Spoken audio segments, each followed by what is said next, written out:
Okay. Moving on to item number 6. 6. Oh, Item 6A. This is recognition of the 2020 City of Garden City Safety Awards, and so I'll invite Ali Medina up to present. Allie. He's taking a turn for the worse. well, here comes Allie. Oh, Allie's going to sit in the back. Okay. Yeah, Jared's got it. Sorry, Jared, go ahead. Good afternoon, Mayor and Commissioners. I'm excited to be here today to represent the Safety Committee again, to recognize those individuals and the department that won and finished out the 2020 year. Before I get into identifying who won the individual and the department awards for last year, I want to highlight just let you be aware of the fact that we're changing our program that we've been doing for safety awards. In the past, it was based on recognition and a nomination.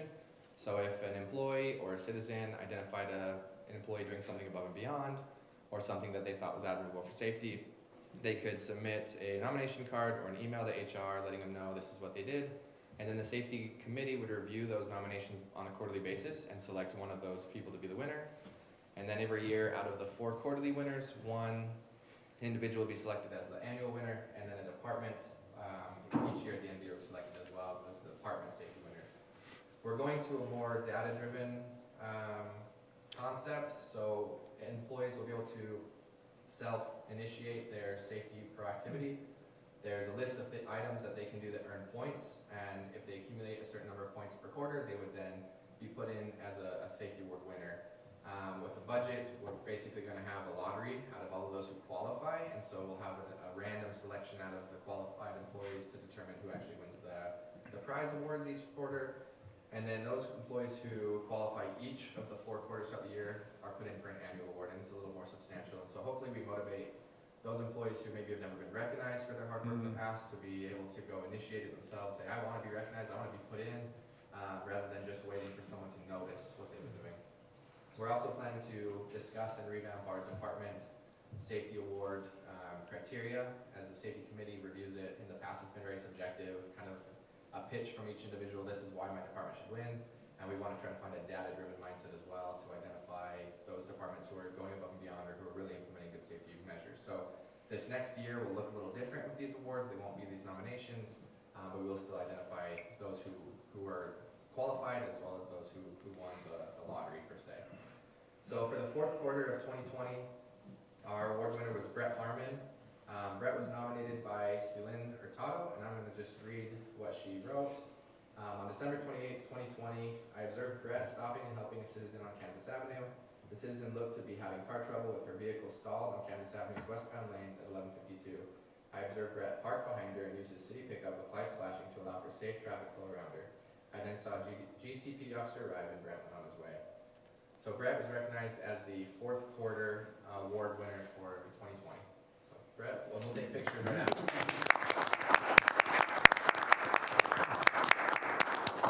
For the individual annual winner, out of the 4 quarterly winners for 2020, the safety committee reviewed them and selected Gary Nicholson as the annual award winner. Gary will receive a $175 check in addition to the personal day he already received earlier in the year.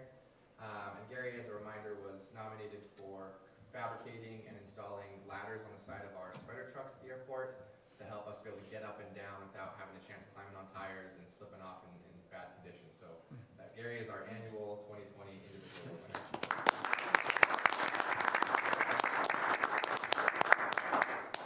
And for our department award, this one was really interesting to look at the feedback from the employees that submitted petitions for the department.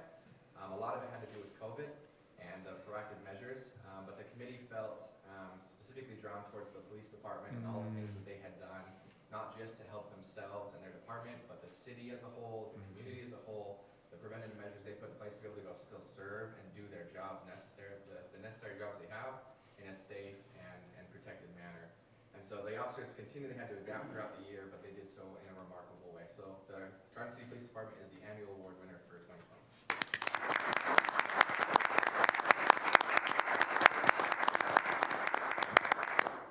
And unless you have any questions, I can step aside and let you guys go ahead and take pictures. We'll do Brett first, and then Gary. Any questions? All right. Thanks, Jared. Thank you. Congratulations, that's awesome. So, Mayor, do you want to come down with order? I can come down. Where are you going to?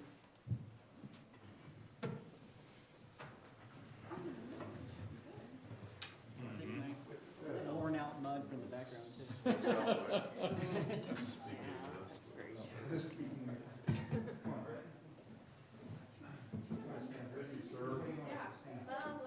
center. All right. Congratulations. Okay, on three, 1, 2, 3. Yeah, smile. All right, thank you. All right.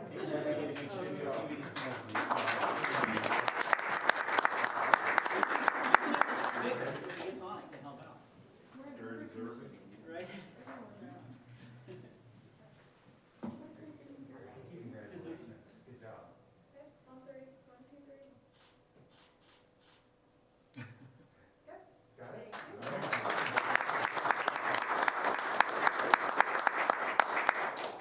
We have the whole department. We don't have to hold the party. Okay.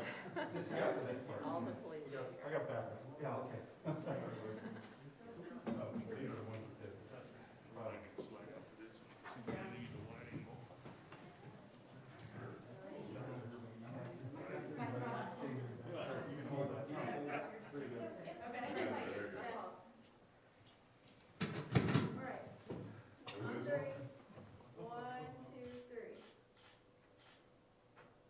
Okay, thank you guys. Hey, Chief Utes, can you introduce all the people you brought with you? Some faces we don't get to see very often, and I don't want to see them getting a ticket or anything, but I was interested who you brought with you, so. With us is Tiffany McDermott, she's our training coordinator. Sergeant Matt Cole is with the Office of Professional Standards. Lieutenant Bill Powers with the Office of Professional Standards. Emily Burns, our budget analyst, that keeps us moving along. And Captain Randy Rawson with the Commander of Support Service. Yeah, congratulations. Congratulations. Thank you.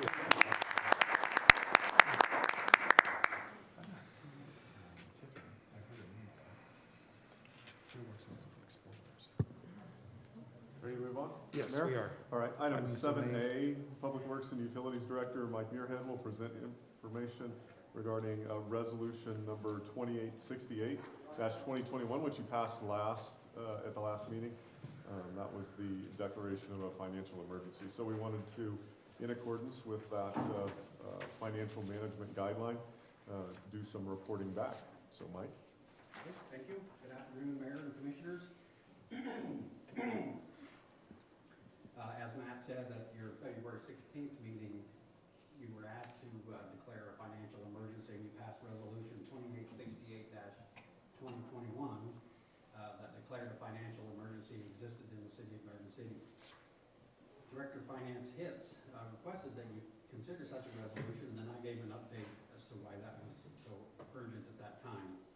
The financial management guidelines assemble all of the city's financial policies in one document. These guidelines collectively ensure that the city is financially able to meet its immediate needs, plan for long-term goals, and keep accountability to the public at all times. A specific section of those guidelines defines what a financial emergency is and when this guideline should be invoked and the steps to be taken at that time. So this kind of just go over this is what we have done. We publicly recognize that a financial emergency exists or does not exist. That's why we asked you guys to consider passing that resolution. And this was for over the 2 weeks of February. The low temperatures with sub-zero wind chills over several days, accompanied by snow, sleet,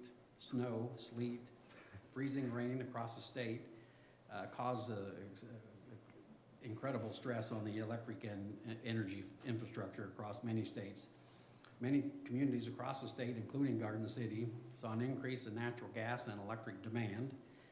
The cost of utilities to purchase natural gas and electric energy exceeded from 10 to 1,000 times higher than the normal average.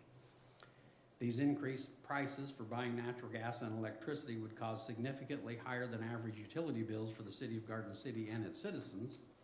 The impact of skyrocketing utility costs was threatening the city of Garden City's financial health and possibly the city's residents, businesses, and physical welfare.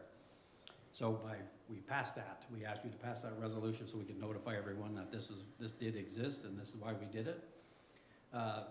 Letter B is designate the responsibility for managing the emergency. The city manager is the leader of the managing this emergency for the city of Garden City. We need to implement response strategies. Response strategies being offered to the governing body later today and on today's agenda for some items that you could consider. Direct monitoring and spending of revenues. The city manager and senior staff have suspended our current procurement processes until you would decide to declare that this financial emergency is over. And there again, the financial emergency management plan, where you'll have information presented to you today to consider that. And then the end of a financial emergency, this action could be taken at a subsequent time by the governing body. So also just to add in there that the governor, the state of Kansas had declared a state disaster emergency proclamation on February 14th. The chairman of the Board of County Commissioners was asked to declare a state of local disaster emergency within the county. They did so yesterday in passing resolution 02-2021. And then the action of the governing body is a response to this situation of the public, putting the public on notice that is exploring every avenue as a relief as part of the financial management guidelines, and declared that that financial emergency did exist, and passed that resolution 2868-2021. And then as we get further into the agenda, we have other items that we'll talk about on that. So just wanted to give updates so the general public would know one thing to declare an emergency, then what are you doing about it? So I'm happy to answer any questions. Any questions? Okay, Thank you for the update. Mike will stay with us to provide or to present on amendment number 3 of joint agreement for water purchase, treatment, and distribution. Mike? Okay.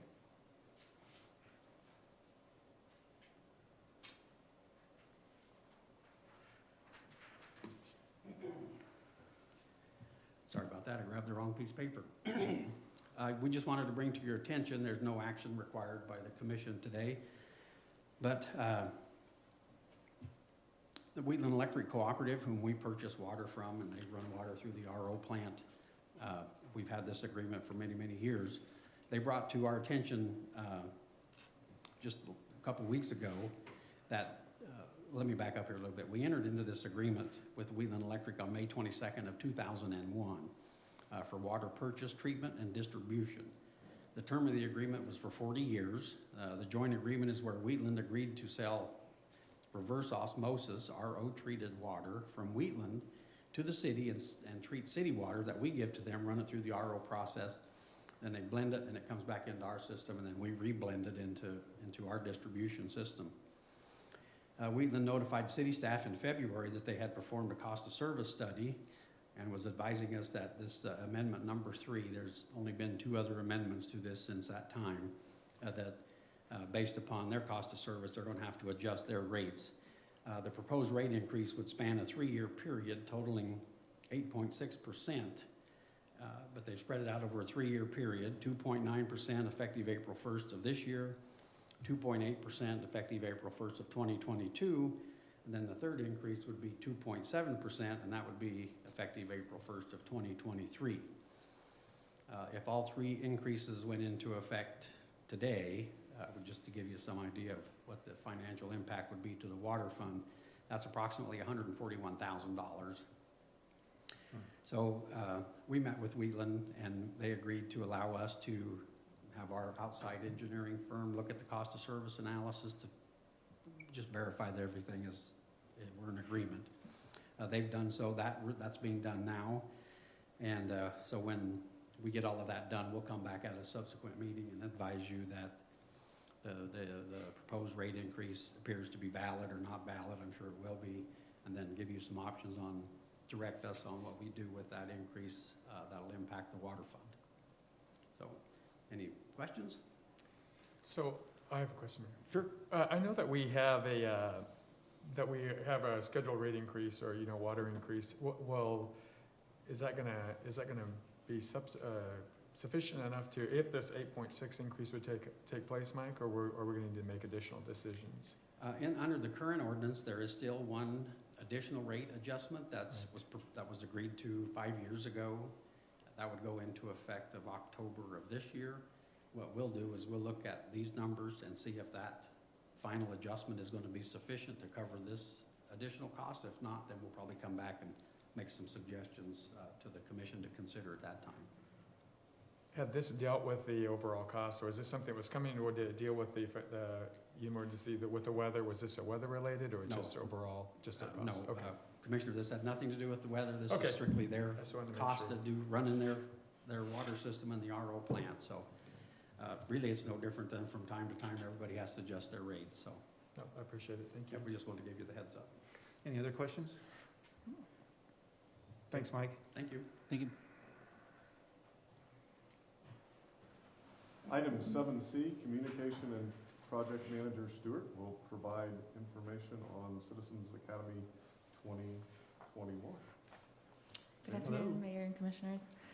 We are excited to host this year's Citizens Academy after taking last year off due to the pandemic. We have opened registration. Registration will be open until Monday, March 8th.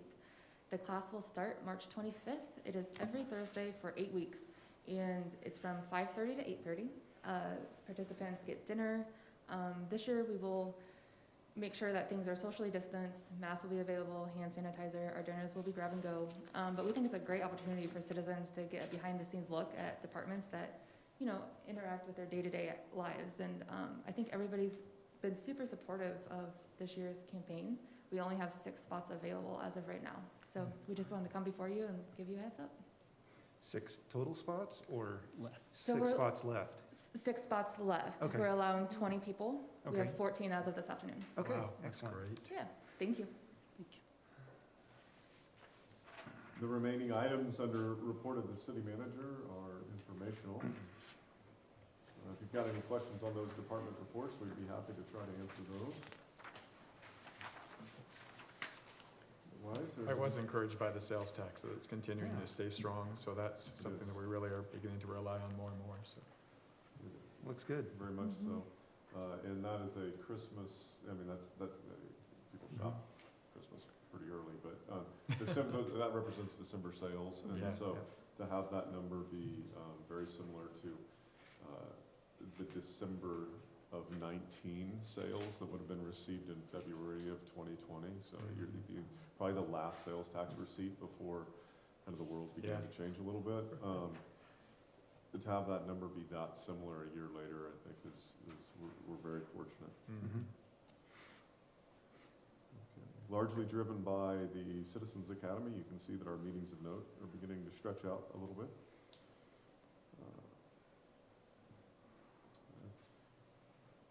I think we're ready for 9A. That'd be the appropriation ordinance. If approved, it would be ordinance number 2256-2021A.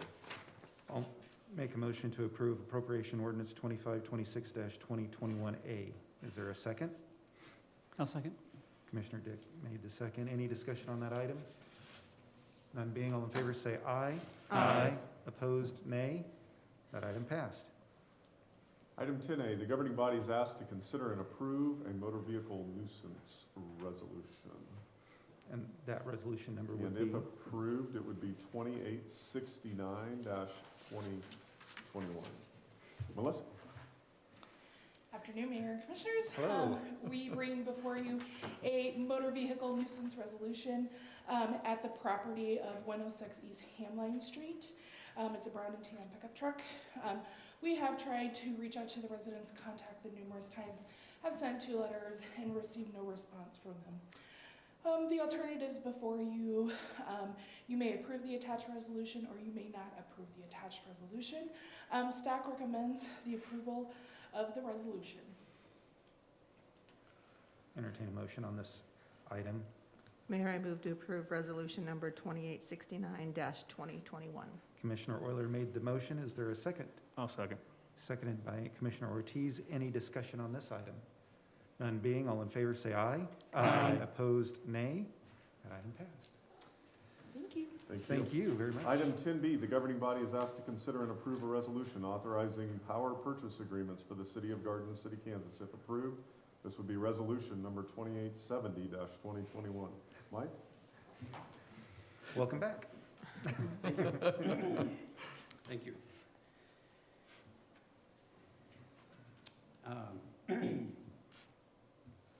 This is kind of a long drawn-out story. Not a story, but it's easier, I think, if I just read through all of this first, and then Sure. we'd be more than happy to answer any questions. The city of Garden City, we had a power supply contract with Heartland Consumers Power District, which I refer to as Heartland, and that expired in December 31st of 2020. It was a 15 megawatt unit contingent, energy-only contract, and it was priced at $39 per megawatt hour. It was, at that time, the most expensive resource we had.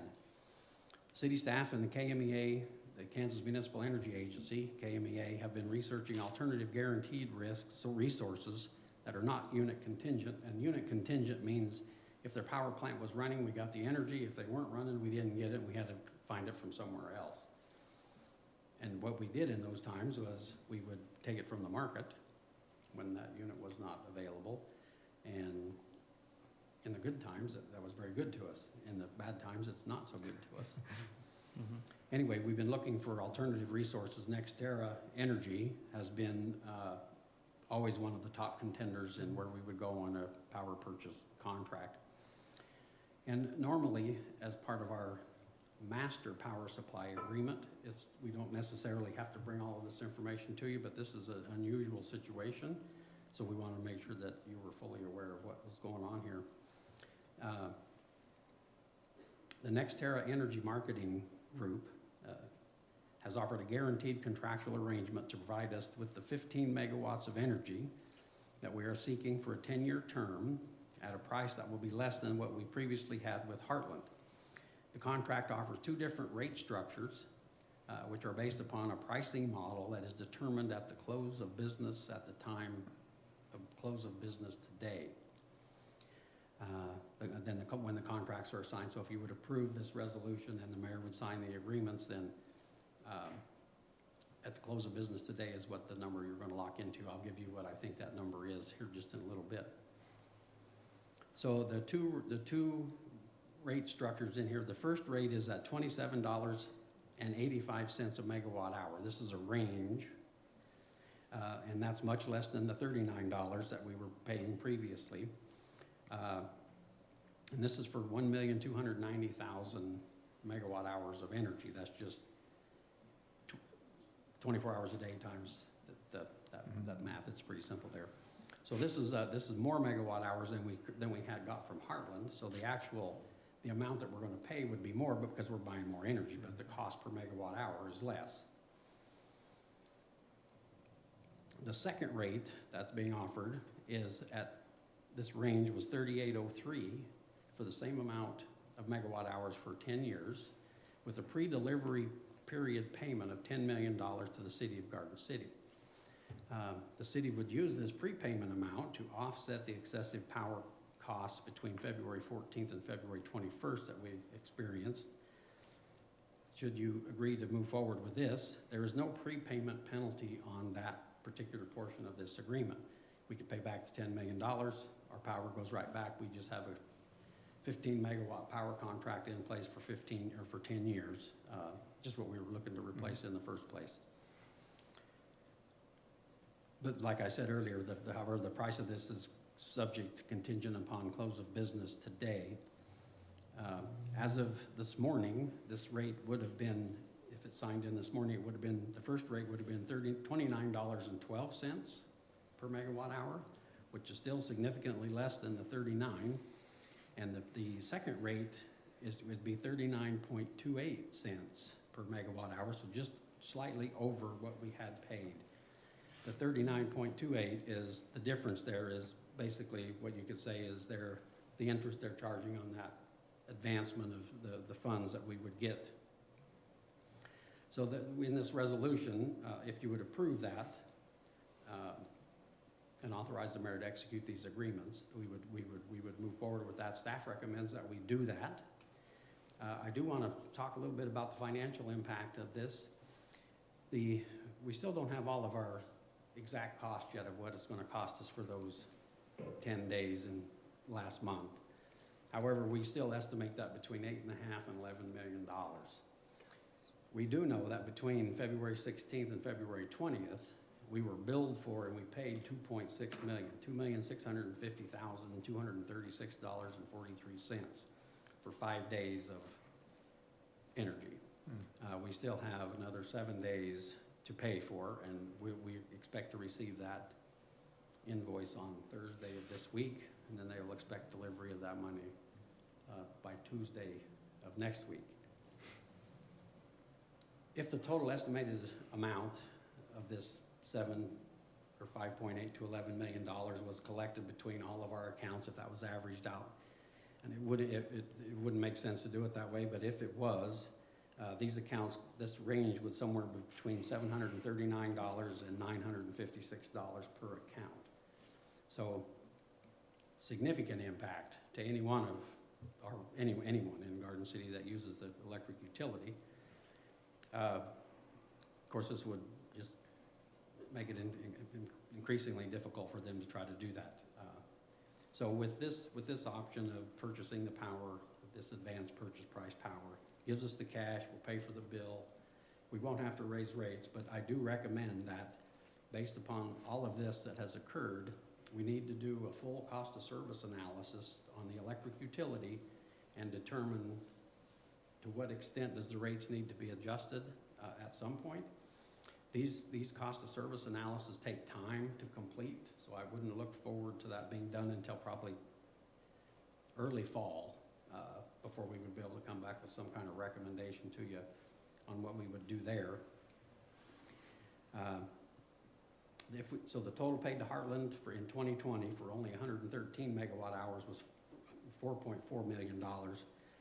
What we'll pay for them, what we'll pay to Heartland under the first rate would be $852,000 less, and then with the higher rate, we would pay $548,000 more in purchase power costs. And I realize there's a lot of numbers in there, and I'm more than happy to discuss all of this with you. I know there's some other things that's going on. I don't want to muddy this down, the resolution that you're considering, but there's some other things that we'd like to discuss perhaps after you give consideration to this resolution. But this is just one portion of our entire power portfolio that we have, and this is the one that we need to either approve for the next 10, this gives us 10 years of 15 megawatts. Yes, it'll give us 10 years of 15 megawatts, megawatt hours of energy that is less cost than what we were paying before in the previous years in 2020. So Mike, what's your best guess estimate? I know you said until the end of business day, you said you had a figure. I mean, I know it's not I know here it was the numbers that we would pay. Well, that you think that like by the end of today, is it going to be higher than that 2912 or is it No, going to be? I don't believe so. Okay.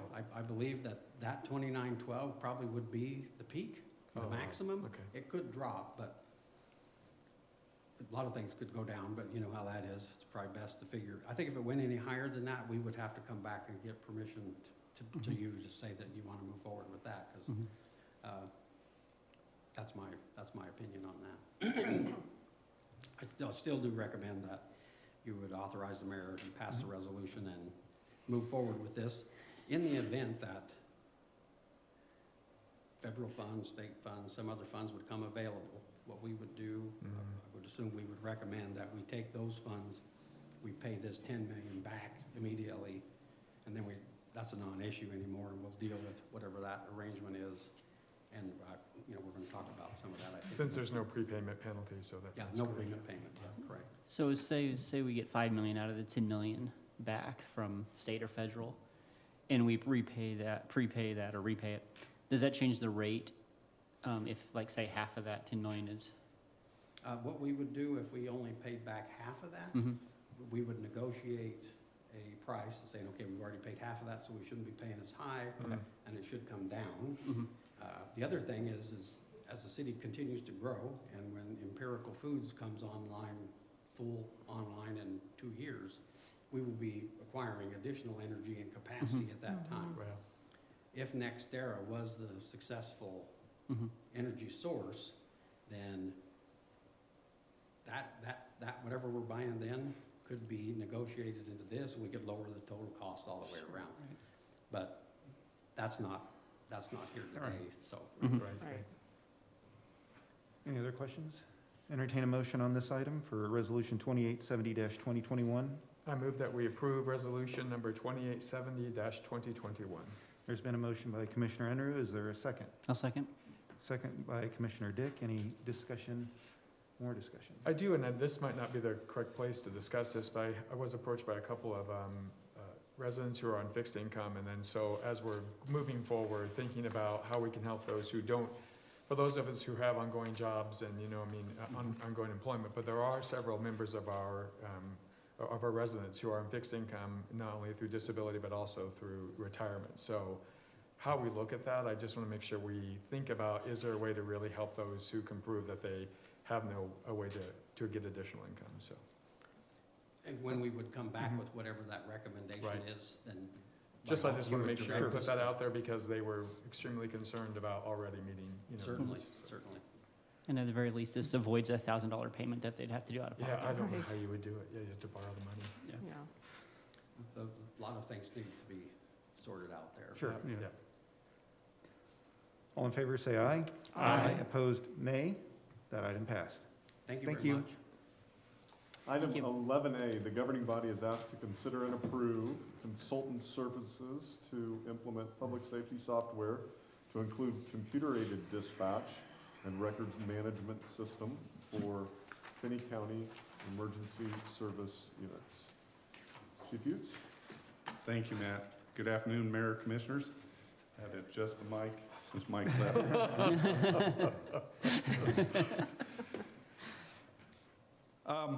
Back on October 20th of last year, the Finney County Emergency Services, which includes the Garden City Police Department, Finney County Sheriff's Office, Holcomb Police Department, Garden City Fire Department, Finney County Emergency Services, and the Finney County Emergency Management presented information at the joint meeting to the governing bodies of Garden City, Finney County, and Holcomb on a need for an updated and collaborative CAD RMS. CAD is computer-aided dispatch, RMS is records management systems.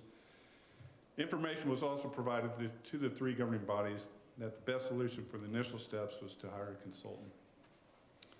On November 17th of 2020, the governing body approved for the police department to identify a consultant to aid the Finney County Emergency Service units to determine a collaborative RMS CAD system.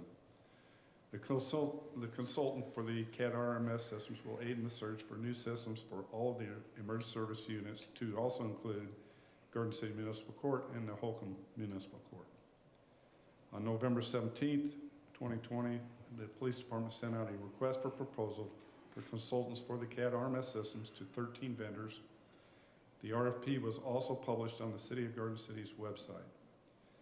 Interested vendors for the RFP were to respond by December 31st, 2020. We received responses from 4 vendors to provide consultant services to include Virchow Krause, also known as Baker Tilly US LLP from Chicago, Illinois, Barry Dunn from Portland, Maine, Delta Works from Woodland Hills, California, and TUSA from Liberty, Missouri. A committee comprised of a representative from the Garden City Police Department, the Finney County Sheriff's Office, Holcomb Police Department, EMS, and Finney County Emergency Management and the Fire Department conducted separate telephone interviews with the 4 consultant firms between January 26th through the 28th of 2021. The committee identified Delta Works and TUSA as the potential consultants to consider. During phone conversations from references and telephone interviews, Delta Works has a working relationship focusing on CAD RMS systems for emergency service units. TUSA has some experience in the CAD RMS field, but most of their consulting experience has been on radio communications. The committee recommends Delta Works due to the experience they have in consulting with emergency service units on CAD RMS systems and the amount of time they will commit to the project. One thing that we saw was RMS, or the Delta Works and TUSA. TUSA was only going to provide about 16 hours of in-person conversations with all of the emergency service units, which we felt wasn't enough time. And the Delta Works was over double that amount of time that they were going to provide. The police department is the only emergency service unit that has the CAD in the vehicles. The sheriff's office and highway patrol, Holcomb Police Department use a similar RMS vendor, and all other agencies in Finney County use separate RMS vendors. Each emergency service unit in Finney County pays a separate maintenance cost for their respective systems, and the systems lack connectivity to one another. There are many variables on the CAD RMS system cost for all emergency service units in Finney County. Through an assessment of hardware and software needs, in which the consultant would have the expertise to guide the Finney County emergency service units to this conclusion, raw estimates from other surrounding communities could potentially cost between $2 to $3 million. Since the writing of this, I've talked to the consultant from Delta Works, and he said there's a lot of variables that are out there, and one of them is they would really recommend us going to a cloud-based system, which could reduce the cost of this. The alternatives for this is to approve the hiring of Delta Works at the cost of $128,355, approve the hiring of TUSA at the cost of $97,500, approve the hiring of Barry Dunn to conduct the consulting services at the cost of $152,250, approve the hiring of Virtual Kraus, also known as Baker Tilly US LLP, at a cost of $47,805, or deny all responses on the RFP and give staff further direction. The recommendation is staff recommends alternative 1, approve the hiring of Delta Works to conduct consulting services for CAD RMS at the cost of $128,355. The cost would be shared equally by the police department and the sheriff's office at $64,177.50 per agency. And Holcomb has, the chief has said that the commission, their council has approved to pay $3,000 towards the consultant fees. The police department does have the available funds in our administrative maintenance costs. Yesterday, we did present to the sheriff presented the county commission, and basically the county commission gave approval for the consultant if the sheriff can find funding, as there's discussion over the one account he was going to take the funds from, whether he can be used for this service. So we'll go back on March 15th before the Board of County Commissioners to discuss this further.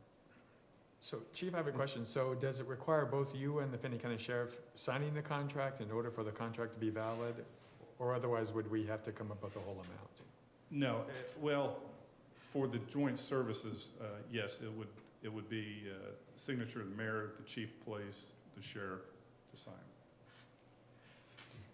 When, if we do approve this and they come back and say it will be to implement the whole project and be whatever, 2 to 3 million between all of our organizations, would you have to pay that, our share of 1.5 million all at once, or would there be a different way that you would? From experience and working with Melinda and what we've done in the past is we've done some financing on it. The system we have now, that's how we purchased it. We financed it over a 5 or 7 year period. I don't recall, Matt, do you? Does that sound about right? I don't recall maybe what we've done in the past. I do believe the strategy for this one would be to do it over a period of 7 years. Right. It may have been 5, but I'm thinking it was more like 7. Right. And that you actually do have, I think we've planned for the first, even the first payment maybe out of the 2021 budget, which I don't know that it's going to be realistic by the time this would get implemented, but you do have capacity in your budget to absorb not the full portion of what the right. capital improvement would be, but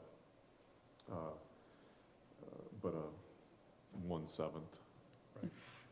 Good, I'm glad we took that step and we prepaid or planned for that Right, created a little payment space. Exactly. on the way in, so we can implement this if we go forward.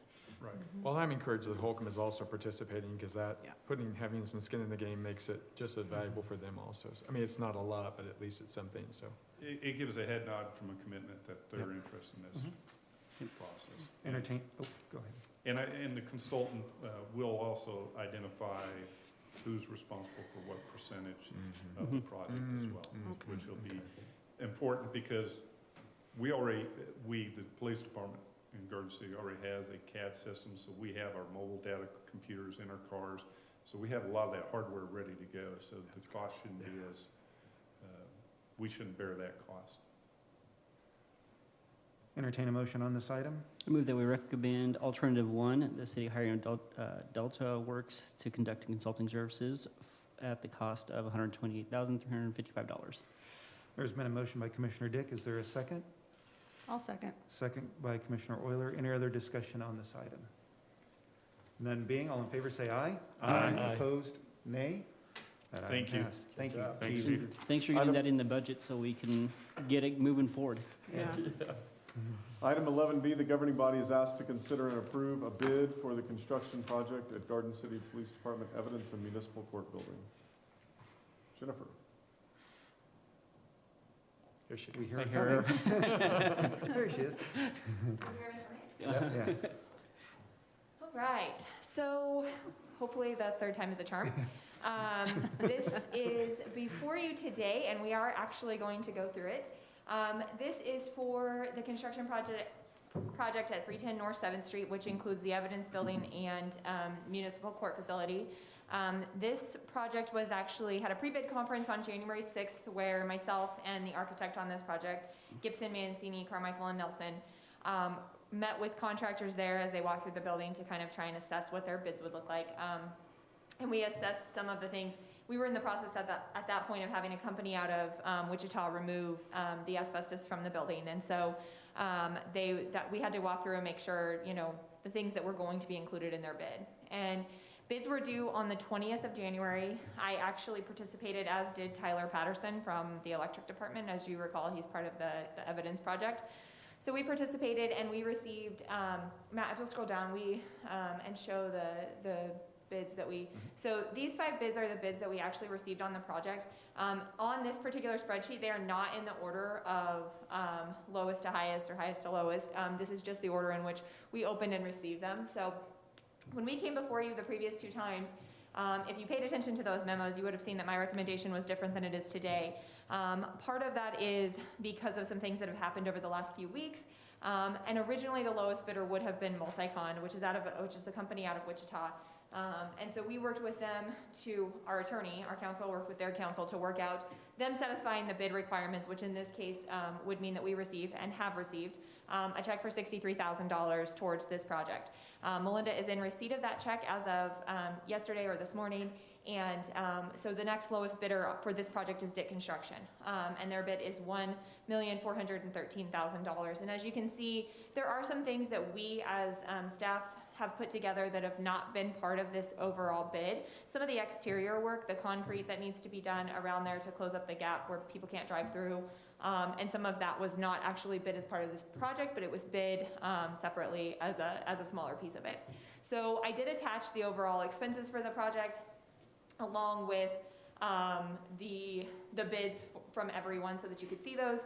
And this project obviously is coming in at a higher cost than we originally had imagined. Staff really hoped that this would be at the 1.3 range, but in talking to the contractors, it's my understanding that the cost of construction has mostly materials, not necessarily labor. In fact, I think labor is pretty competitive right now. However, the cost of materials, lumber is up about 140%.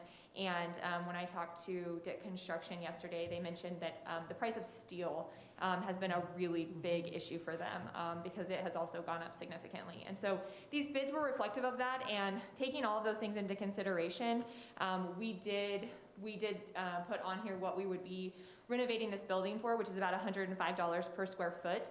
And when we looked at building the building, the 4,000 square foot building for just evidence alone, it was approximately 250 square foot to build that commercial building. So this is just something that I wanted to point out. Of course, this project being over budget does affect whether or not the commission is going to decide whether or not we move forward with that. But we have figured out how to internally finance that and then pay it out of the police department budget over a period of a 7-year schedule. Go ahead, Shannon. So to be clear, we're not taking the 1.4 million and paying it all at once. We're spreading that over That's 7 correct. payments. And Yep. we plan for that as this process has been going.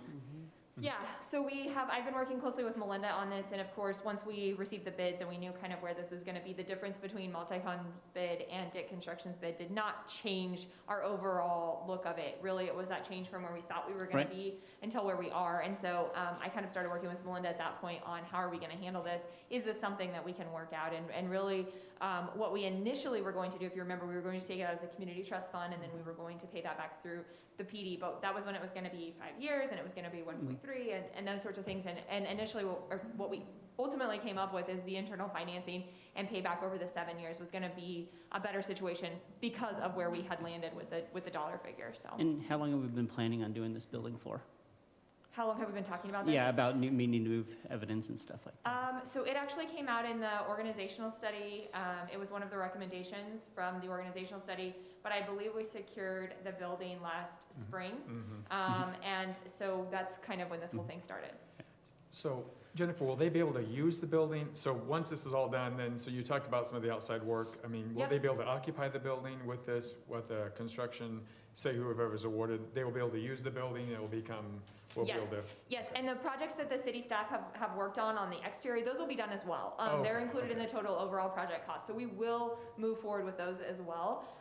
Everything will be done, and both municipal court and evidence will be able to move into the building as soon as this is complete. Now, the contractors have, by choice of the architect, not by the contractors, but by choice of the architect, they have 11 months to complete this project. So it is a bit more lengthy than we had imagined, but they also said, the architect said that does make the bidding more competitive. If we give them they could finish it sooner, but it makes the process for their bid more competitive because they don't have to worry about running up against that timeline. So my hope is that we can get finished sooner, but if we don't, as soon as it's finished, we'll be ready to move everybody in. Well, the cost per square foot is very, Yeah, that's it is. impressive. Yeah. That's, wow. That's good. My question is, do you have any contingencies for future upkeep on this building? Are we gonna create some sort of an account so that, because like we're just patching the roof and I'm just worried about that roof being so old later on in Yeah, 3 sure. years, that thing could start leaking again. Yeah, sure. So Matt and I kind of visited about the roof, and it was one of those things that the roof overall was going to be between $200,000 and $250,000. And so to add that on top of just getting everybody into the building when we were able to have overhead door come and repair the roof, and we haven't had any leaking since then. So, but Manny's right. There is going to come a day when the roof does have to be repaired. So, but we would do that for any department that's in a facility that's not, that's in a city facility. We have to take care of those facilities, and so that would be something that we would, both police department budget and municipal court budget would have to look at what was being budgeted for maintenance. And then also, a roof project like that would be fairly large, so it may be something that down the road, we just look at actually budgeting that in to get that taken care of. Entertain a motion on this item. Move we approve the low bid from Dick Construction in the amount of $1.413 million and move forward with the project. Second. Been a motion by Commissioner Dick, second by Commissioner Unruh. Any other discussion on this item? I'd like to say thank you for using a mechanism where we can spread out those payments over time. It makes it a lot easier for us to preserve our financial situation with the budgeting that we took and preserve a critical piece of infrastructure for our city. So I think it's important that we do it in the way outlined here. And thanks for being willing to really be diligent to get this. This has been a hard one. Yeah, thanks on your efforts, Yeah, Jennifer, your for that efforts have been extension of work stellar, so. on uncounted hours that you probably put in there as well. So thanks for all that. No problem. All in favor, say aye. Aye. Opposed, nay. That item passed. Okay. Thanks, Jennifer. Item 11C, the governing body is asked to rescind the action taken at the February 16th, 2021 regular commission meeting that approved a loan application and consider a grant application for Tequila's Restaurants doing business as Casa Mariachi in the amount of $35,000. I do need to probably check with staff, or There was some questions this morning on this. Are we good? We are good. We are good, all right. So Hey, if Melinda says we're good, we're good. you never know, you Yeah. never know. So, all right, and so this would be under the Kansas Department of Commerce for federal CDBG coronavirus funds. Lana? Yeah, so, thank you for taking this item up. At your last meeting, this was approved as a loan. If you remember, early on in April and May, we did a whole flurry of loans, actual loans, out of your CDBG funds. Those loans were out of the funds you already had as a city, and we were able to move those funds very quickly. If you remember, we had a maximum loan amount of $35,000, and they went very fast. And so when this item came up, which was a CDBG-CV application, there was a little bit of confusion when Great Plains sent over the documentation. So, Lynn was under the impression it was coming out of that same fund that we had been taking them out of. This is in fact part of that CV fund. These were additional funds that the Department of Commerce made available for communities to apply for. We applied, FCEDC in conjunction with the City of Garden City applied for those funds, as you remember. When we first got the funds, we said that we were going to limit the grant amount to $7,500. Unfortunately, after the fact, after we had actually been approved, we found out that none of our businesses who had utilized the loan program could in fact utilize the grant program as well. So that took a whole bunch of our, approvable, if you will, applications out of the running. So Bob Wetmore and Faye Trent at Great Plains have been working diligently to get some applications to qualify. And we feel at this time that we're better off to treat it the same way we treated the loan program, allowing them that maximum of $35,000, which is basically funding them for up to one full-time position that they would have. So our recommendation is that we go ahead, even though, again, this is more than what we thought we would be doing, but obviously we want to get the funds out there and let them do their intended purpose. So we're recommending that you approve this $35,000. The state, actually, another difference between these programs, the state is actually holding these funds. They're earmarked, quote unquote, for Finney County Garden City use, but the state holds them until an application is approved, and then the money will be sent and distributed to the business. Any questions I can answer for you? Makes sense. Just kind of a procedural question on, you're recommending alternative number 2. Do we have to make 2 motions on this or just 1?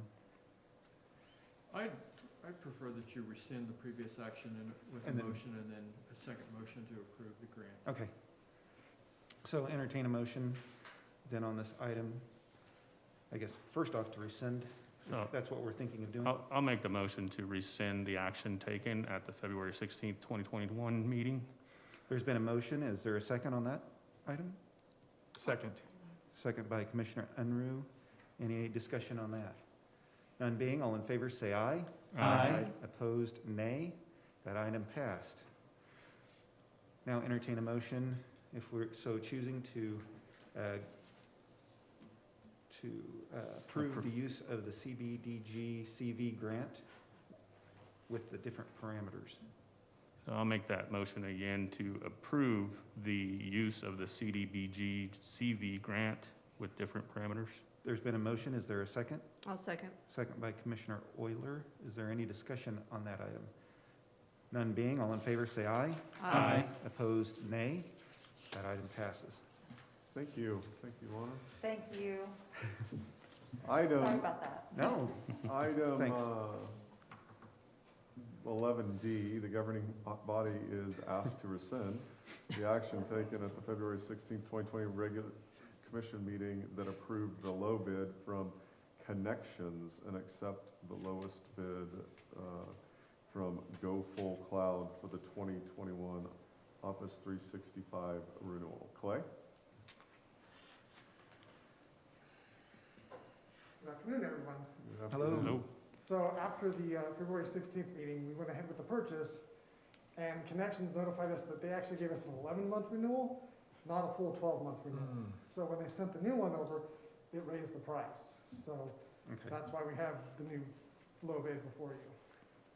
So again, we'll do this one like we did the last one. First, we'll make, if this is the commission's will to rescind the previous approved low bid, and then we'll go back and if it's Correct. approved, approve the new bid. I move that we rescind the previous approval of the low bid to Connections. There's been a motion. Is there a second to that motion? I'll second. Second by Commissioner Ortiz. Any discussion on that item? None being, all in favor say aye. Aye. Opposed, nay. That item passed. And So we'll Oh, no, you need to approve. approve, make it a, Mayor, I move Motion. to accept the lowest bid from Go Full Cloud for the 2021 Office 365 license renewal. there's been a motion by Commissioner Euler. Is there a second? I'll second. Oh, Go ahead. Troy got it. Commissioner Unruh made the second. Any other discussion on that item? None being, all in favor say aye. Opposed, nay. That item passed. Thank you. Thank you. Mike. Thanks for watching out for the money. And how many months And we how have? many months? Yeah, How many months? Hey, that's a tricky one there, yeah. That last Hi, month Rochelle. gets ya. yeah. Item 12A, the governing body is asked to consider and approve supplemental agreement number 1 to task order number 4 between the City of Garden City and HNTB for architectural and engineering services for the design of a new terminal facility at Garden City Regional Airport. Rochelle. Thank you. Good afternoon. Like usual, we try to go for the longest item agenda. This is before you. So originally, the master agreement with HNTB was approved in January of 2020. Task order number 4, which provided design services for the terminal building, was approved in November of 2020. Supplemental agreement number 1 to task order number 4 provides design services for 2 alternates, one being a connector building between the new terminal facility and the current administration building, which actually is kind of a renovation of the current portion of the terminal. And the second alternate would be the design for the restaurant space and the event space up in the second story of the terminal. These spaces were not included in the original design, and so that's why it's being brought to you this afternoon for consideration. Speaking of money, the terminal project is pretty expensive. There is a breakdown of costs, including design and construction. We broke it down to the base design, the alternate 1 that includes the kitchen, restaurant, and event space. Alternate 2, the terminal connection to administration building, owner's contingency, and the escalation price, which brings the total cost of the project to $30 million. With $30 million being a big price tag, we also provided the breakdown of cost, or the funding sources, I apologize. So if you guys are familiar, we received a very large CARES Act fund in the amount of $17.9 million. We also have $3.7 million in FAA entitlement funds. We have $1 million from the Kansas Affordable Airfares Program. And that brings down, if we stay with the base design, the local funds would be $4 million contributed to the project. If you guys consider and approve the supplemental agreement, that will include the 2 alternates that increase the local fund amount to $7.5 million contribution of this project. And then there's an additional $2 million that we can request from the FAA Entitlement Bank in a couple years to be reallocated back to the local fund source that we allocate to this project. We're looking at taking bids this summer and breaking ground in October of this year with a 2-phase project and a 2-year construction phase length. So with that, we're asking for consideration and approval of the supplemental agreement number 1 to task order number 4, which would ultimately approve the design and then go ahead and authorize the construction of those 2 spaces as well. And I know that you presented about the kitchen and restaurant and event space. How many seat restaurant was that? Someone had asked me and I didn't know the answer, and I knew you had told us before and I couldn't find it. So the restaurant right now is going to be able to accommodate roughly 120 seats. And then the event space will be able to be flexible. So either the restaurant can use it as additional space, or people can book it as, a private event space. And or it will be open up to the public when it's not in like a private use setting for people to come out and view aircraft on a daily basis. So that'll be a flexible space that can hold a number of people depending on the event, or just to come out and watch, and or overflow for passengers to sit while they're waiting for their aircraft prior to security. How important is that restaurant to air travelers, like specifically the ones that aren't like commercial, it's like military or? Yeah, thank you for that question.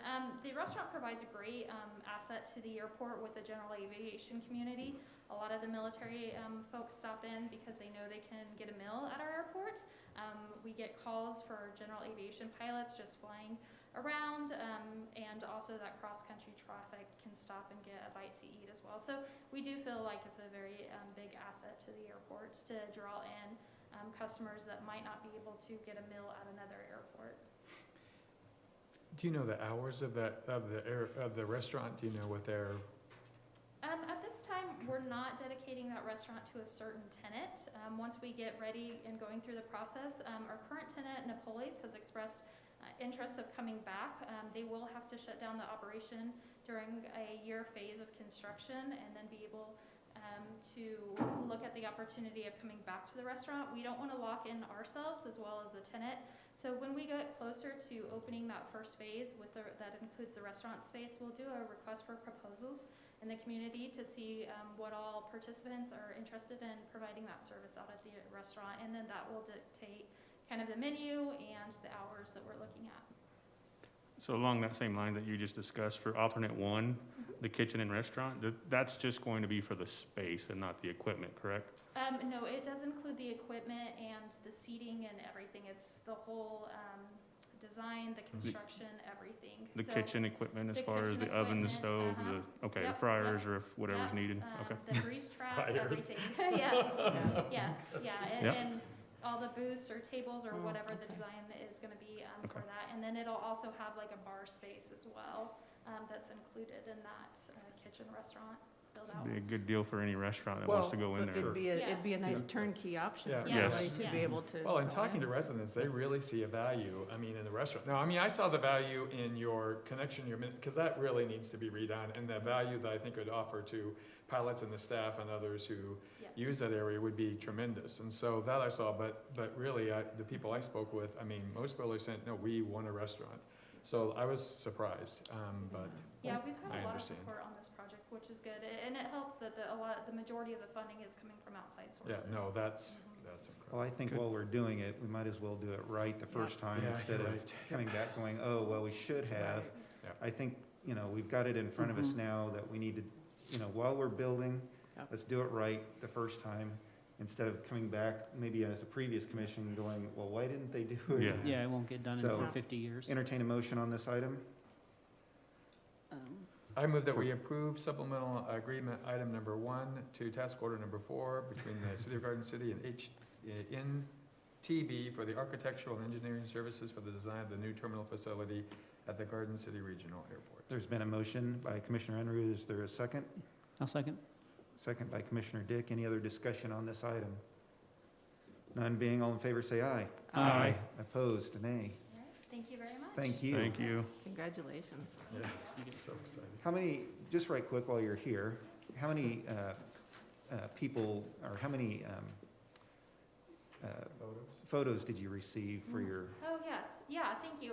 So we have the sunset, sunrise creative contest for photo submissions to be submitted, to be used as a piece of our feature wall in the terminal, and we had 253 photos Oh my gosh, submitted. that's amazing. So it is very fortunate that we have such beautiful scenery in western Kansas. We had That's right. amazing photos submitted. Unfortunately, we are looking at 2 photos of selection. So we're trying to narrow that down, and then we'll we're gonna limit it to about 10 to 20, and then take it to our consultant, and then have them play with it on the feature wall, and then submit some options back to us, and then kind of select from there. So we're hoping to have an announcement by mid-March, but probably more than around the beginning of April to publicly release which 2 photographs we selected. So we want to thank the community and everybody around for submitting and being part of this project. It's incredible. It's been thank great, you, yeah. yeah. It might be one of That's those awesome. possibilities where you could take those and have individual little photos create a bigger Yeah. image. Yeah, That's it kind is. of what I was, Yeah. Yeah, That's the what pool that- did a That would be similar great. thing, Yeah, so yeah, yeah, yeah. I think we're definitely gonna use it because it Yeah. was outstanding how beautiful That's these great. pictures are. It's gonna be very difficult to choose. Yeah. I think it Yeah. just shows how excited the community is for something, Mhm. for a Oh, yeah. project such as Definitely. this. Yeah, yeah, we greatly appreciate the support. That's great. Yep. Good job. Thank you. Thank you. Good Thank you. job. Did you just? Item 12B, the governing body is asked to consider and approve the distribution of art grant funds as recommended by the Art Grant Committee. Jennifer?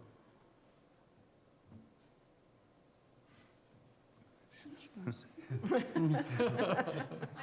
all the way on the other side of the table. Not a problem. Okay, so we did all of the grants at the last meeting, but the art grant was having some trouble deciding how to disperse their funds. Because we did receive about $5,000 more, which is quite a lot based on the amount that's given for the art grant. And so they really wanted to kind of hash out where money was gonna go and how they were gonna disperse it. So we ended up having another call after they had already worked through their scoring sheets to determine where these funds would go. And you see that we have all of the agencies that applied listed here. We did only have $15,500 to disperse to the 5 applicants. And you can see that most of the requests were fairly small. We did have a fairly large request for Garden City Arts, and on paper that seems big. But when you look at it and you look at the way they've increased usage, Yes. their percentage that they have grown in requesting from this has grown with the amount of people that they are actually serving. So that was really important for us to note on that, is that this request for Garden City Arts is higher than it was last year, and we did award them higher than we gave them last year. They did get about $7,200 in 2020. So this still is more money. It just isn't their full request. And part of that was, you know, the committee went back and forth on, they felt really strongly about the Tumbleweed Festival. They felt like it served a large portion of the community, and for $2,500, I think they felt like they could have asked for a lot more. And so they feel like they were really appreciated them keeping it at that $2,500, and that's their same request year after year. High Plains Public Radio was a new, larger request. They hadn't applied for 2 years. And I think they felt like there was value in them continuing to do some of the living room concerts, interviews that they're doing. And so that's kind of where that came out. Family Crisis was a different request than they had received in the past. But the number of victims that were being served and the number of victims that we've had over the last year, just due to everyone staying home and that, you know, causing some additional issues, they are starting some good programs, and so the art committee felt like there should be money go there. Really, I think the biggest discount on this entire page was Steps Dance School, and I think that was, their request was so much larger than it had been in previous years. And I think the balance between agencies that didn't have parents to back or other supporters of those programs that might be able to back, the art committee, that's really where they decided to, at the end of the day, cut some of the funds back. So I had a question, Jennifer, Sure. so it says we allocated 15,000, but we're spending 15,500. Was there money left over for the additional 500? So that was my only question. To me, it looks like it says that we're allocating $15,500. Well, it says on mine, it says the city Beginning. commission allocated 15,000 from the social funding line for FY. That's a mistake. That should say $15,500. Okay, yeah, I just didn't know apologize where for the that. additional 500, if there was some Yep. money left over. No, so, I okay. apologize for that. No, I That just should wanted to say- make sure that we had those dollars and that you wouldn't Yes. have to, Yes, if we did, okay. no, yes, that's all I sorry wanted. about that, Nope, Commissioner. And I Entertain a didn't motion, even see it. I'm like. I was gonna ask oh, about it, and I'm yes. sorry I didn't get a chance. entertain a motion on this item. I move to approve the Art Grants Committee's recommendation to award $15,500 to a total of 5 applicants. Commissioner Euler made the motion. Is there a second to this item? I'll second. Second by Commissioner Ortiz. Any discussion? None being, all in favor say aye. Aye. Opposed, nay. Thank you very much. Thank you. Thank you. Be noted that Commissioner Ortiz is stepping down on this item.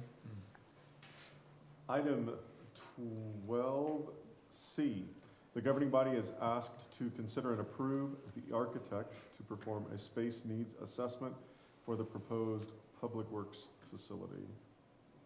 Mike? Yes, sir. Good afternoon again. A little bit of background here. The city advertised and we received 6 qualified statements, proposals to the request for qualifications that we had sent out for qualified. We sent out 2 qualified and architectural engineering firms. We did that on December 15th of 2020 to to be considered for completing the space needs assessment. This assessment is the first step in determining the space that's actually needed for several departments as part of a proposed combined public works / utilities facility.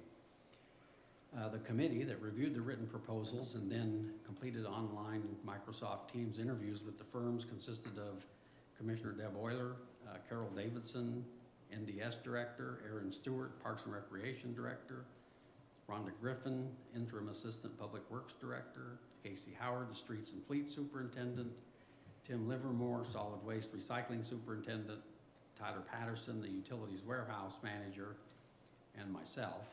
That committee was selected to get a good grouping of the people that's going to be involved in this facility if we ever get to that point. So after receiving the written information provided, one firm was not advanced, another firm withdrew itself from the next steps of the interview process, and then we as the committee interviewed the 4 remaining firms on February 19th. Those firms being WDM Architects, the WDM Architects, the Clark Ernst and Partners, the Architect, and HDR. After deliberation, the committee determined that the firm, the Architect, would be recommended to complete this portion of the services requested in the RFQ. Therefore, the committee is requesting authorization to begin contract negotiations with the Architect and define the expected deliverables, such as time frame, when this will be done, what's the expense going to cost. And then if approval is given by you today, then a contract will be created and brought back to the governing body for consideration at a subsequent meeting. Alternatives would be to authorize the selection of the architect and negotiate a contract for completing the space needs assessment, or do not authorize the selection of the architect and direct staff to do something different. The committee recommends alternative 1, and by approving this or not approving it, there is no financial impact. So, Entertain a motion on this item. I move that we authorize the selection of the architect to negotiate the contract for completing the space needs assessment. There's been a motion by Commissioner Dick. Is there a second? Second. Second by Commissioner Unruh. Any discussion on this item? None being, all in favor say aye. Aye. Opposed, nay. That item passed. okay, thank you. Thanks, Mike. We'll wait for Commissioner Ortiz to come back to the bench. Just a reminder that we'll be adding an item 12D to the bench. I'm going to find an image of it that I believe the city clerk sent me. Might take me a little bit. Each year we adopt a legislative policy.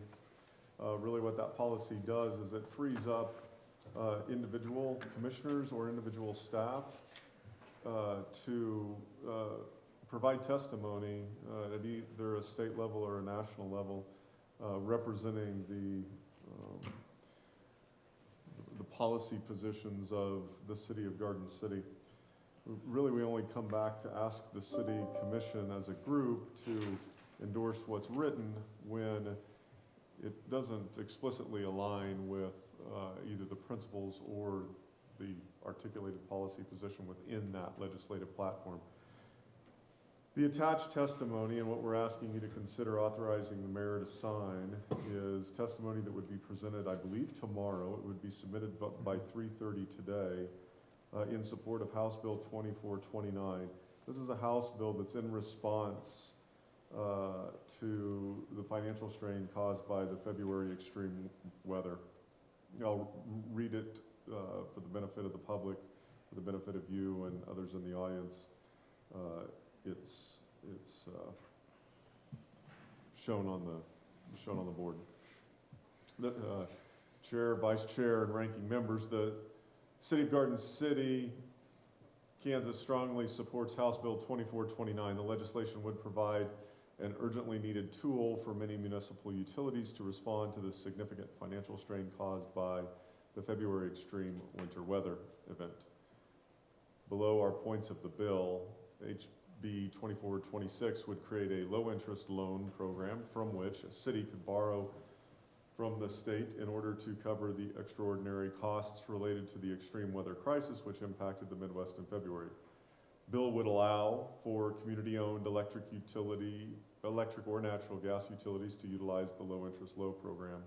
The loan could be paid back over a 10-year period with an interest rate 2% below the market rate as per KSA 75-4237.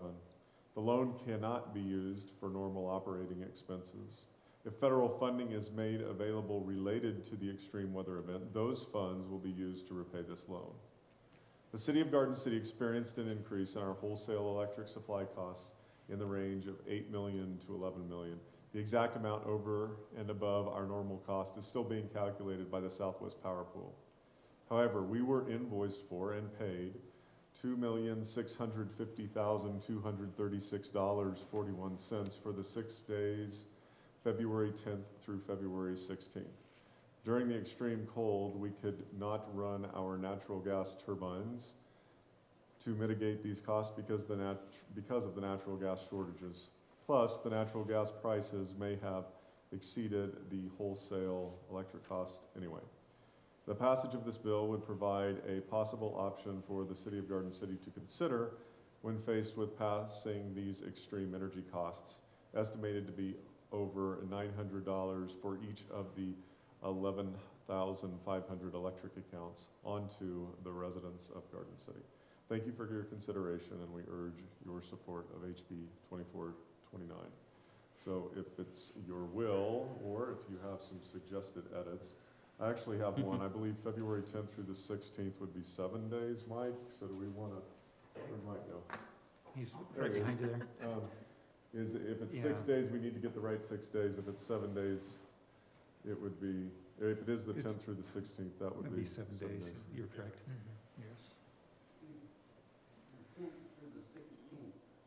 Yeah, so that would be. That's in that 7 last days. paragraph there. You count the, Right before the It's dates. 1, 2, or just It's remove 4 lines 6 down. days and say, or thus 6 For the days days and of, say yeah. for For the- February 10th and through the 16th. Yeah. through February 16th. February 10th, 11th, 12th, 13th, 14th. Yep. I know we all have you. Yeah, take I your need seat. to make notes, yeah. Any other questions or, In the second bullet, we Additions? have a low interest, low program. It's I mean, always if we're making edits. Yeah. Mike, did you catch that? The second bullet, right here, that needs to be an AN instead of a W. Sorry about that. It's all right, you didn't have a whole lot of time to write this. So, okay, with those edits and anything else that doesn't change the substance of the letter, I think the appropriate motion would be to authorize the mayor to sign the testimony provided. entertain a motion on that? I move that we authorize the mayor to sign the letter in support of House Bill 2429. There's been a motion by Commissioner Enru. Is there a second? I'll second. Second by Commissioner Euler. Any other discussion on this item? None being, all in favor say aye. Aye. Opposed, nay. Same sign. I'll sign that once they get that edited, and we'll get it in before the deadline today. Thank you, we appreciate that. There's no other items under business with the exception of the consent agenda, which would now be letter, Yeah, 12E 1 through 4. Make a motion, we approve the consent agenda items 12E 1 through 4. Is there a second? I'll second. There's a second by Commissioner Dick. Any discussion on that item? All in favor say aye. Aye. Opposed, nay. That item passed. We're ready for commission. Any other, okay, commission reports. Commissioner Ortiz. Thank you. Pre-meeting about opioids this morning at 11 was really informational for me. Some of those discussions I kind of never even thought of, and yet I probably am in at fault for not, recycling my expired pills that are in the cabinet. So great meeting this morning on that. So we just encourage everyone to be aware of the drug use, especially with it being heavily used on the coasts and then coming to our neighborhood. So we just ask for more guidance on that, and prayers as well. So thanks for that, to just opening my eyes, this morning on that. So a lot of things were discussed today, so I just like to commend everybody who's put in the extra work and hours to get us through where we need to be for the future of Garden City, you know, with the discussions around town about increased rates. Just please know that we are, you know, staff is on top of things that try to, you know, mitigate those costs and lower those rates for our citizens. So I commend those works from the staff and everyone involved. So I haven't yet gone out to the zoo to see the rhino, and I'm itching to get out there. So please go, keep putting pictures on Facebook so I can see that. So it's a neat experience, I know, and I got to get the kids out there. I did get a chance last week too to go through the museum a little bit, and I haven't been in there in a long time. So it's one of those where I know COVID has kind of kept us indoors, but it's some of those things that we take for granted. It was kind of interesting because I pointed out to Commissioner Dick and Commissioner Euler about the courthouse columns that were out there that none of us, we've probably walked by it, 100 times, but I stopped and I looked, I said, when did these, posts get here? And so take a look, take a walk, stop for a minute, take a look around Garden City. It's beginning to be nicer, and it's just a gorgeous city to live in and grow in. So I commend all those who've kept it that way before us, and I hope that we can continue and follow those guided steps along the way so that we can keep Garden City the way it is. So thanks. Thank you. Commissioner Euler. I agree with what Commissioner Ortiz said, especially, when you think about touring your own city. A lot of times we're so good at touring other places and people tell us things about our own communities, and so it's a really good opportunity to get out there and do that. I also thought the pre-meeting was excellent. It's kind of a reinforcement, I think, and a reminder to me that, the opioid crisis that is here isn't just the responsibility of one entity. I mean, we're all kind of responsible for assisting and helping and doing our part to help with opioid prevention and education as well. And so it was really a great presentation. I'm just thrilled about the Citizens Academy and the fact that there's only 6 spots left. I mean, what a good example of getting involved in the community, learning a little bit more about your city. But, kudos to the communications department and making sure that all of that information was out there so that people, got excited about signing up for something like that. So I just think that's wonderful. And then again, congratulations to the police department on the safety award and doing their part for COVID and making sure that they keep our community safe above and beyond. So that's all I have. Commissioner Dick.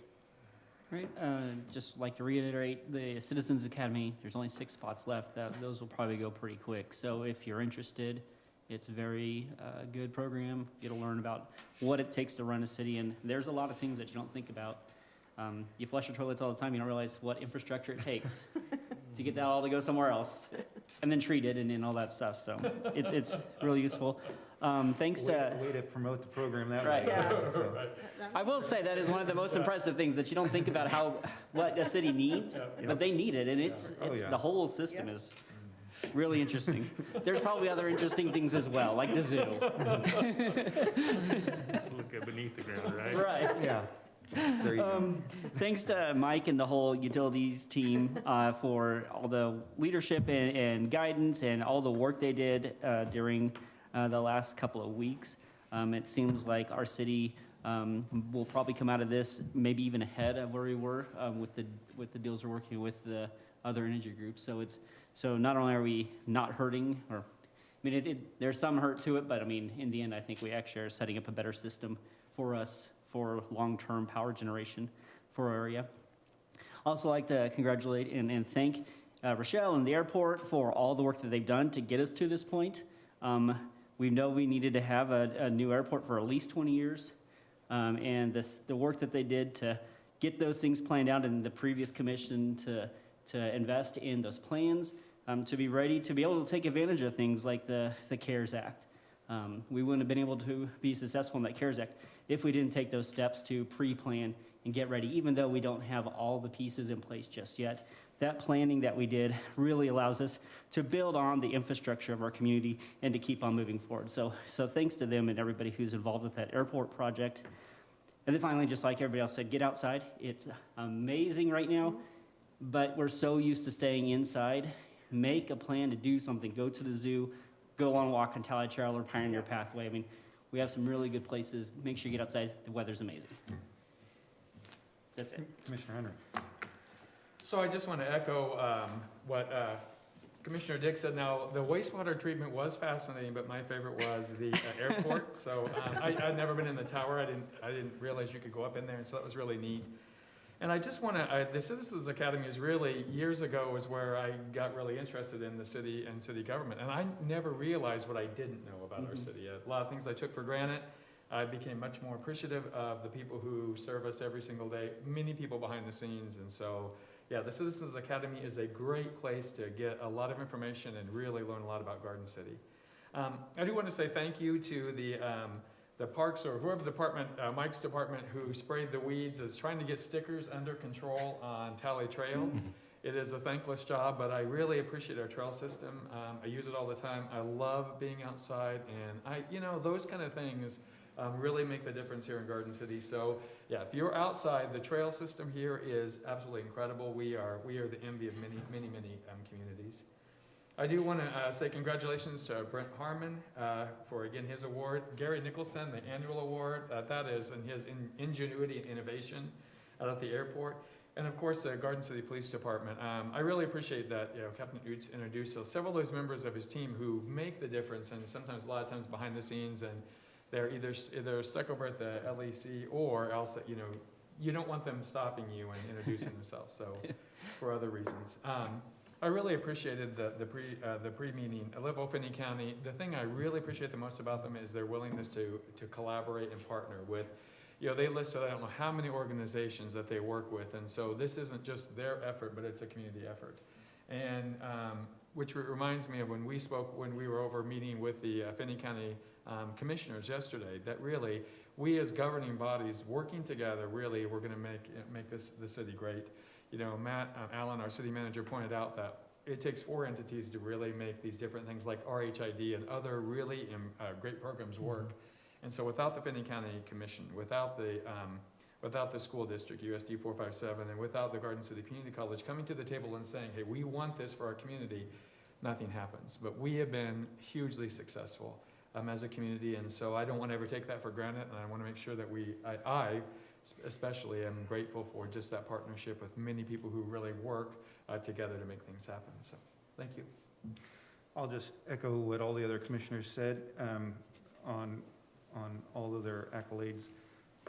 I just wanted to mention that it is Read Across America Day today, Dr. Seuss's birthday. I was at Alta Brown this morning and read the proclamation declaring Read Across America Day today in Garden City, and just wishing everybody take time and read, not only if you have a good book, but if you have children in your life, please read to your children, because it is a valuable resource that we not only do for ourselves, but also provide to them so that they have a future.